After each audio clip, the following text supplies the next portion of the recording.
আল্লাহ তাআলার নিয়ামত ও শয়তানের কুমন্ত্রণা।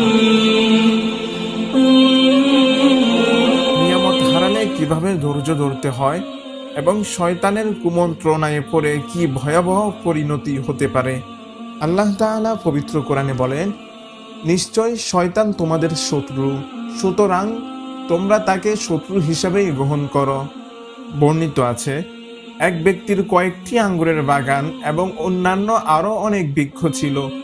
একদিন তাকে সংবাদ দেওয়া হলো, তুষারপাত তার আঙ্গুরের বাগান ও অন্যান্য গাছসমূহ ধ্বংস করে দিয়েছে। এতে শয়তান তাকে কুমন্ত্রণা দিল, তুমি আল্লাহর ইবাদত করো এবং তার আনুগত্য করো, অথচ তোমার বাগান আল্লাহ ধ্বংস করে দিলেন।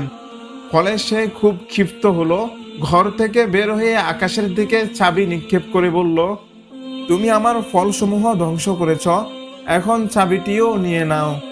চাবিটি কিছুক্ষণ শূন্যে উড়ল, এরপর তার দিকে ফিরে এসে একটি কালো সাপে পরিণত হয়ে তার গলায় পেঁচিয়ে গেল। 40 দিন সাপটি তার গলায় পেঁচানো অবস্থায় থাকলো, অতঃপর লোকটি মৃত্যুবরণ করলো। যখন লোকেরা তাকে গোসল দিতে চাইল, সাপটি সরে গেল। দাফনের পর আবার পুনরায় ফিরে আসলো। আল্লাহ তাআলা বলেন, আমি অবশ্যই তোমাদেরকে কিছু ভয়, ক্ষুধা এবং সম্পদ, জীবন ও ফল ফসলের ক্ষতি দ্বারা পরীক্ষা করব। আল্লাহ তাআলা পবিত্র কোরআনে বলেন, নিশ্চয়ই আল্লাহ ধৈর্যশীলদের সাথে আছেন।